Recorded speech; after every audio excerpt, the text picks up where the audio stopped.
अब तक आपने देखा कि गांव में दिवाली की तैयारियां जोरों शोरों से चल रही थी। सभी लोग अपने अपने घरों पर पूजा की तैयारी कर रहे थे। काली अपने घर की साफ सफाई में अपनी माँ की मदद करती है और हम देखते हैं कि भाग्या का भाई कालू भी गांव में आता है, जो इस दिवाली गांव में मिठाई का व्यापार करने की सोचता है। वहीं दूसरी तरफ हर्ष एक मिठाई की दुकान पर जाता है, जहां पर उसे नितिन भी मिलता है। वो उसे कुछ मिठाई खरीद कर स्कूल के बच्चों में बांटने को कहता है। अब आगे कृष और कान्हा बाइक पर बैठे कहीं जा रहे थे, तभी कान्हा कृष को कहता है, सचिव जी, आप हमको अपनी बाइक पर गर्लफ्रेंड की तरह बैठाकर काहे घुमा रहे हैं?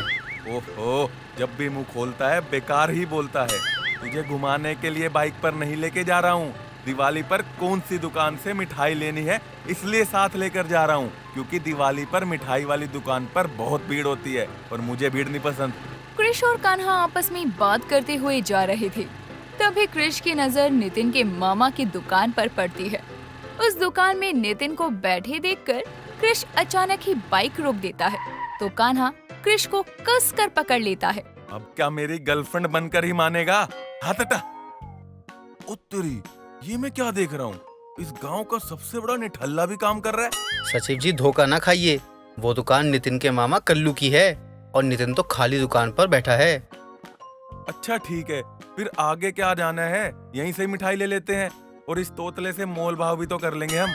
कृष बाइक से उतरता है और जैसे ही वो नितिन की दुकान पर मिठाई लेने जाता है, वैसे ही वहाँ पर पीहू की माँ बेला अपनी आंखों में आंसू लिए आती है और चिल्लाने लगती है, अरे मिठाई बेच रहे हो या जहर? मेरे पति की आखिरी निशानी है मेरी पीहू। तुम्हारी ये मिठाई खाकर उसकी तबीयत ऐसी खराब हुई कि वो उल्टी पर उल्टी किए जा रही है।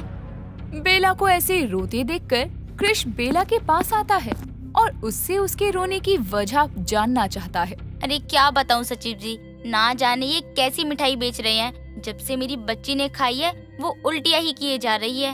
ये क्या कह रही हैं आप? आपकी बेटी की तबीयत इस दुकान की मिठाई खाने से खराब हुई है? नहीं नहीं, ऐसा नहीं हो सकता। ये मिठाई मेरे तल्लू मामा ने अपने हाथ से बनाई है। उनकी बनी मिठाई में तो ही तोत नहीं हो सकती। पीहू की माँ का रोना देखकर वहाँ गांव वालों की भीड़ जमा हो जाती है और कान्हा ये देखकर कहता है, सचिव जी, आप तो भीड़ से बचने के लिए आए थे और देखिए, आपके आते ही जमघट लग गया। चुप हो जा कान्हा, माहौल तो देख लिया कर। बाहर का शोर सुनकर भाग्या भी बाहर आती है और ये सारा हंगामा देखकर भाग्या बेला से कहती है, देखो बेला, मानत है कि हमरे ये 3 सुपुत्र कोनो काम के नहीं है, पर ई का मतलब ई नहीं है कि तुम कछु भी बोलती जाओगी। अरे तुम्हारी पीहू और कुछ खाकर बीमार पड़ी होगी। अगर ऐसा है ना तो रुको, मैं अभी दूध का दूध और पानी का पानी कर देती हूँ। इतना बोलकर बेला भी एक लड्डू लेती है और खा लेती है। उसके लड्डू खाते ही बेला को भी उल्टियाँ होने लगती है और ये देखकर सब हैरान रह जाते हैं। भाग्य बहन देखो, तुम्हारे दुकान की मिठाई खाकर बेला भी बीमार पड़ गई है। इससे साफ जाहिर होता है कि तुम्हारी मिठाई में कुछ तो गड़बड़ है। दुर्गा बहन, अब तुम भी ये कहना चाह रही हो कि हमने मिठाई में मिलावट की है? अरे तुम सब तो हमारे साथ इतने समय से रहते आए हो, फिर भी तुम हमको शक की निगाहों से देख रही हो। नहीं भाग्या बहन, हम सब तुमको शक की निगाहों से नहीं देख रहे हैं और ना ही ये कह रहे हैं कि तुमने मिलावट की है। हो सकता है कि ये मिठाई जहाँ से आई हो वहीं मिलावट कोई किए हो। ये मिठाई तो उससे पहले ये तो बताओ कि मिठाई किस किस ने खरीदी है, क्योंकि जिसने भी खरीदी है उसको मिठाई खाने के लिए मना करना होगा। अगर उसने खा लिया तो बहुत गड़बड़ हो जाएगी। वैसे तो आज ज्यादा कोई लेकर नहीं गया, पर हाँ, हर्ष बिटवा आया था, 5 से 7 किलो लड्डू लेकर गया है। हर्ष तो ज्यादा मिठाई खाता ही नहीं, तो फिर वो इतनी सारी मिठाई। आंटी, हर्ष कहाँ गया मिठाई लेकर? वो तो स्कूल की बात कर रहा था। ये बात सुनते ही कृष अपनी कान्हा के साथ बाइक लेकर वहाँ से निकल जाता है।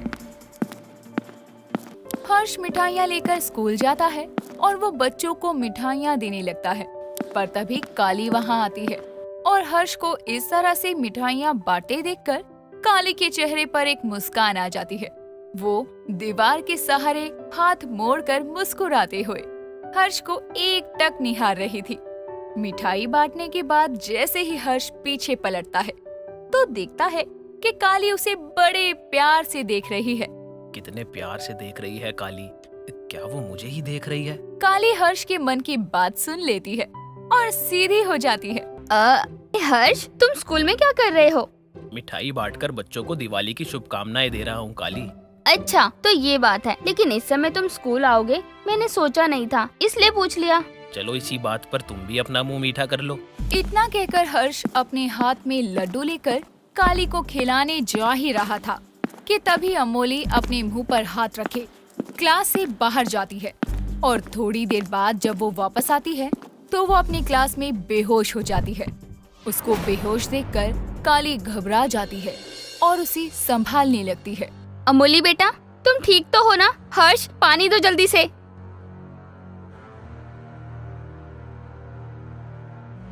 काली अमोली के मुंह पर पानी की कुछ बूंदें छिड़कती है। तभी वहाँ पर कृष और कान्हा आते हैं और बच्चों के हाथों में मिठाइयाँ देखकर कृष सभी बच्चों के हाथों से मिठाइयाँ छीनकर फेंकने लगता है।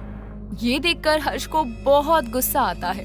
कृष, ये तू क्या कर रहा है? हाँ सचिव जी, ये आप क्या कर रहे हैं? हर्ष इस मिठाई को इन बच्चों के लिए कितने प्यार से लेकर आया है और आप हो कि इन मिठाइयों को फेंक रहे हो? हाँ काली, क्योंकि ये मिठाई खाने लायक ही नहीं है, ये मिलावटी मिठाई है। क्या? हाँ हर्ष। इतना बोलकर अब कृष हर्ष और काली को सब कुछ बता देता है। ऐसे कैसे हो सकता है? दिवाली आ रही है और मैंने तो बस खुशियाँ बांटनी चाहिए, लेकिन अब अफसोस जताने से क्या होगा हर्ष? तुम्हें ये मिठाई देख परख कर लेनी चाहिए थी। देखो अमोली का क्या हाल हो गया। मुझे नहीं पता था कि मिठाई मिलावटी होगी।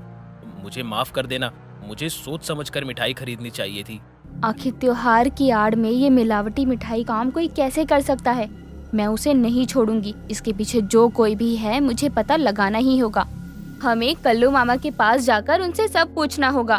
अब सभी लोग कल्लू को ढूंढते हुए सोमगढ़ और किशनगढ़ के बीच के जंगल के पास पहुंचते हैं, जहां वो देखते हैं कि कल्लू एक पेड़ के नीचे बैठकर पैसे गिन रहा था। उसको इतना पैसा गिनते देखकर भाग्या उसके पास जाती है और उसके कान के नीचे एक कंटाप लगाती है। जी आप यहाँ, आप काहे हमको कंटाप लगाई? पता भी है हमारा कान पूरी तरह से सुन पड़ गया है चूना लगा के। वो तो शुक्र मानो कि अभी तक कान ही सुन पड़ा है, नहीं तो ना जाने क्या हो जाता तुम्हारे साथ। अरे भाई हुआ का है, कोई हमको भी तो बताएगा चूना लगा के। पहले ये बता कि पैसा कहाँ से लाया है तू? जी पैसा हमारी कमाई का है। अब हम अपनी कमाई का पैसा भी ना गिने का चूना लगा के। देखो कल्लू मामा, आप भाग्या काकी के रिश्तेदार हैं, इसलिए हम लोग आपको कुछ कह नहीं रहे। नहीं तो अब तक आप जेल की सलाखों के पीछे रहते, समझे? हम ये भी जानते हैं कि ये पैसा कौन सा और कहाँ से आया है, इसलिए अब आप अपने मुंह से सब कुछ कबूल लो। ए लड़की, तू क्या बोले जा रही है? और तू होती कौन है हमको ऐसा बोलने वाली चूना लगा के? ये इस गांव की बिटिया है। देखो जीजी, हम कुछ बोल ना ही रहे, इसका मतलब ई नहीं कि तुम कुछ भी बोलत जाओगी चूना लगा के। ये इस तरह से नहीं मानेगा। अब इसके मुंह से सच्चाई उगलवाने का एक ही रास्ता है। काली अब लोगों की नजरों से छुपते हुए अपने हाथ को पीछे करती है और चुटकी बजाकर कल्लू के मुंह पर एक जादू करती है और उस जादू से कल्लू अपना सारा गुनाह कबूल कर लेता है। उसके इस सच को जानने के बाद भाग्या को बहुत दुख होता है, पर वो अपने दुखों को जाहिर ना करते हुए अपने पैरों से चप्पल निकालती है और कालू पर उसे बरसाने लगती है। निकल जा बेशरम आदमी। अरे तू ऐसा निकलेगा हम कभी सपने में भी नहीं सोचे थे। अगर तू यहाँ एक पल और रहा ना तो ये गांव वाले भले ही तुमको हमारा भाई समझकर छोड़ दे, लेकिन हम ना ही छोड़ेंगे, समझा? इस तरह से कल्लू का सच सबके सामने आता है, जिसके बाद भाग्या अपने दूर के भाई को गांव से दूर भगा देती है और एक बार फिर सभी गांव वाले एकजुट हो जाते हैं। दिवाली की शाम सभी के घर दिए और मोमबत्तियों से जगमगा रहे थे। सभी गांव वाले खुशी से अपनी दिवाली मना रहे थे। बच्चे मिठाइयाँ खाकर अपनी दिवाली मना रहे थे तो घर के बड़े घर घर जाकर प्रसाद बांट रहे थे। कोई पटाखे फोड़ रहा था तो कोई अपने घर में अलग अलग तरह के पकवान बना रहा था। काली भी अपनी माँ के पास थी और अपनी माँ दुर्गा को घर का काम करते देखकर काली अपनी माँ को कंधे से पकड़ते हुए बोलती है, क्या माँ अब तक आप रसोई में हो? हाँ तो क्या हो गया, आज सबसे बड़ा त्योहार है और इस दिन तो ढंग के पकवान बनाने ही चाहिए ना।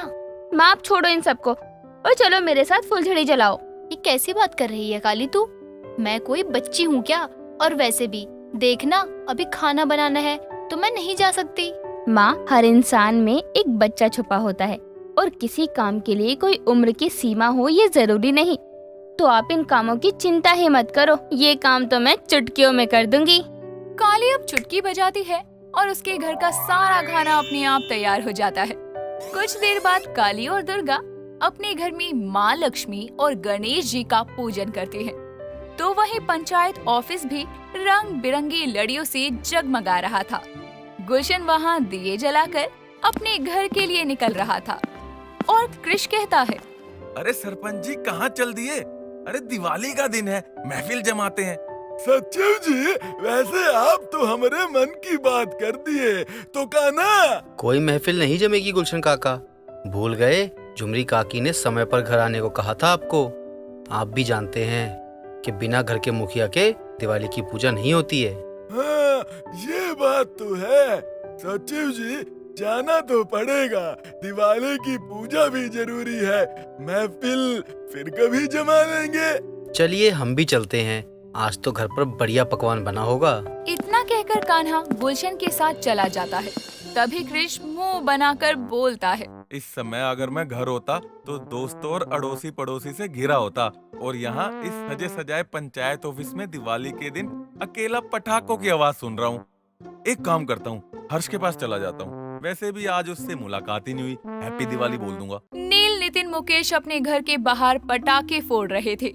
तभी वहाँ रज्जू आती है और मुकेश को पटाखे फोड़ते देखकर बोलती है, हे भगवान, ये मुकेश लाल कुर्ते में कितना सुंदर लग रहा है। मन तो कर रहा है बस इसको निहारते रहे। पर रज्जो, तुझे मुकेश के पास जाना है और उसको अपना ये सूट दिखाकर इम्प्रेस करना है। अब क्या था, रज्जो अपने सूट को संभालते हुए मुकेश के पास जाती है और उसका हाथ पकड़कर उससे कहती है, हैप्पी दिवाली मुकेश। रज्जो ने जिस तरह से मुकेश का हाथ पकड़ा था उससे साफ जाहिर हो रहा था कि रज्जो मुकेश को कुछ कहना चाहती है। रज्जो के हाथ पकड़ते ही मुकेश का चेहरा टमाटर की तरह लाल पड़ जाता है। उसका लाल चेहरा देखकर नितिन अपने मुंह पर हाथ रखकर हंसते हुए कहता है, तिल देत मुतेता तैला तैते लाल हो गया है। ऐते लदलाए देते इत्ते तैला तो इंसान ता तैला नहीं बल्कि टमाटर लो। तुम दोनों क्या कह रहे हो और क्या हुआ अगर मुकेश का मैंने हाथ पकड़ लिया तो? और वैसे भी मैंने मुकेश का हाथ छोड़ने के लिए नहीं पकड़ा है। अले अले लद्दो, क्या बोली डालियो? हम तो तुत बोली नहीं रहे। तुम चुप करो, तुम नहीं समझोगे प्यार की भाषा। ये प्यार की भाषा है। हम तो नहीं पता कि प्यार क्या होता है। अले मैं तेते प्यालती बात नहीं तम दूंगा, मैं तो नीलती बात भी तमत दाता हूँ। त्या पालती बात नीलती बात ते तती न। हट बुड़बक, तुम सच में नहीं समझोगे। कृष हर्ष के घर पहुंचता है तो देखता है कि काली हाथ में प्रसाद लिए उसके दरवाजे पर दस्तक दे रही थी। काली देवी, इस दिवाली के शुभ अवसर पर आप यहाँ? दिवाली की हार्दिक बधाई हो सचिव जी। हर्ष, हर्ष दरवाजा खोल। मैं भी कब से दरवाजा पीट रही हूँ, सोचा दिवाली की पूजा का प्रसाद दे दूंगी, पर यहाँ आई तो देखा कि घर के बाहर एक भी दिया नहीं जल रहा और दरवाजा भी अंदर से बंद है। मैं भी पंचायत ऑफिस में अकेला था इसलिए यहाँ आ गया। चलो पहले हर्ष को देखते हैं।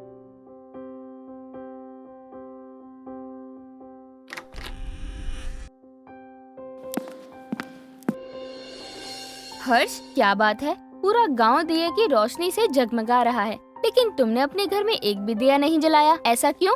हाँ हर्ष, और दिवाली पर तू मायूस क्यों है? काली, कृष, दिवाली के दिन ही मैंने अपनी माँ को खोया था। ये वही दिन है जब मेरी जिंदगी में अंधेरा हो गया, और ये अंधेरा दिवाली के दियों की रोशनी से दूर कभी नहीं हो सकता। ऐसे में मैं कैसे अपने घर में दियों को जगमगा सकता हूँ? पर तुम्हारी माँ तो जगमगा रही है हर्ष। ये क्या बकवास कर रही हो काली?